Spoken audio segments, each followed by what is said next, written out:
Foreshore Park in Newcastle has played host to a wide variety of events, including concerts and triathlons. This June it will undergo another transformation.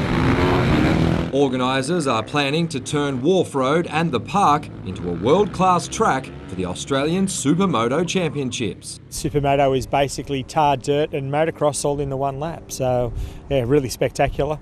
Following practice and qualifying, a field of 28 will compete in 3 races on June 13 and 14. They'll race along Wharf Road, through 2 car parks and into the park, over shipping containers, curve around the amphitheatre, over more containers, then back onto Wharf Road.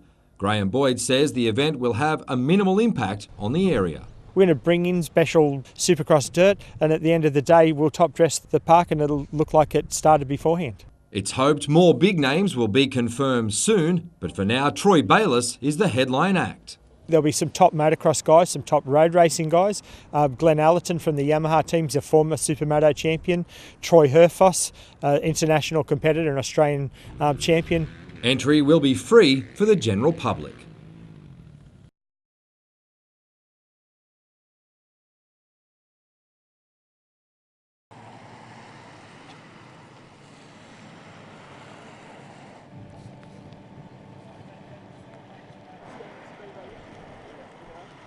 Paul Kaslik, a local champion dirt tracker, is going to have a crack at the Supermoto. But we've lost Troy Bayliss. Troy crashed in America a week ago and broke his ankle.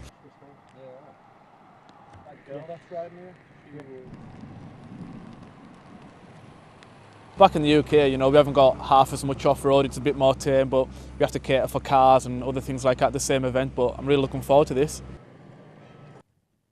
Really, it's only a wide shot to establish.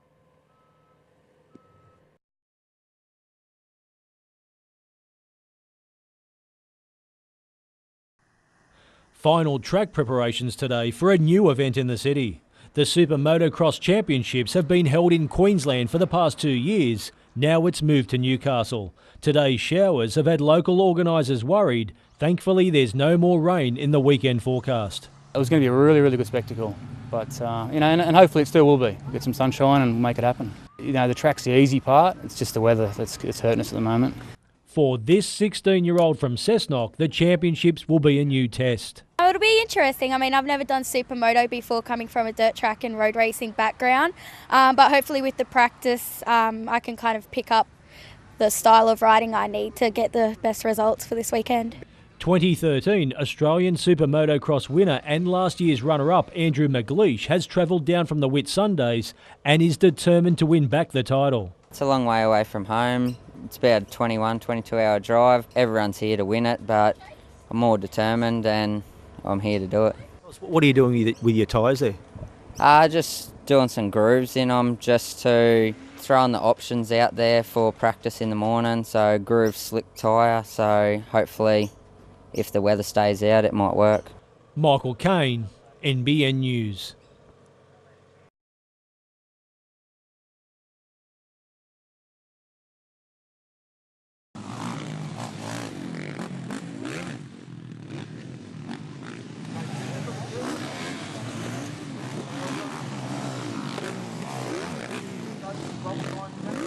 And the way the organisers do that is into the park outside, and the top 24 goes through the woods, and then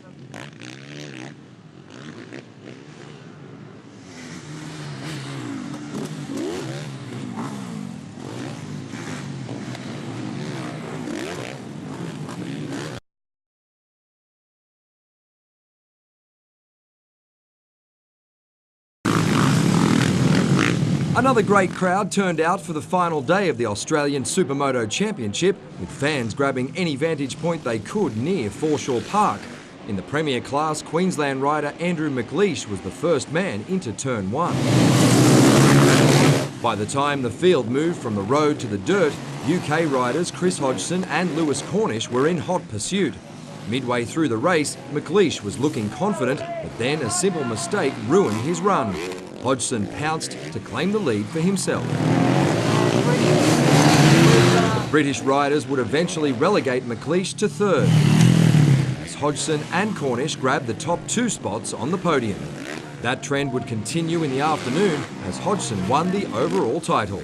Paul Kaslik backed up from the S2 class to claim the over 45 crown.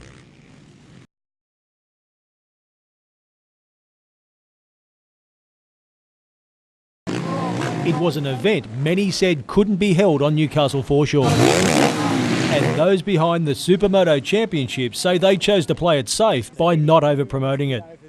For no ads, an awful lot of people turned up. I was going to say, why no ads? Because I didn't want too many people to turn up. Newcastle Council was also told not to ramp up the attention by organisers in case crowds and traffic became too much to handle. But the event paid off anyway, with Council today saying early estimates regarding economic return to Newcastle are over $5.4 million. For this surf club takeaway, winter is usually slow. Oh, it was very busy. We got smashed, absolutely smashed. Another worry for promoters was how the foreshore park surface would handle the wear and tear of two-wheeled horsepower. Excellent, actually. It's far better than I thought. I paid a massive bond to the council to guarantee that we'd rectify the grass, and rectify the grass we will. According to organisers, the two-day event was a success with an estimated 20,000 people in attendance. But now it's all about the big picture. It was a test case to see if we can. You know, I'd love to bring a round of the Asian Supermoto Championships here, hopefully next year. Michael Kane, NBN News.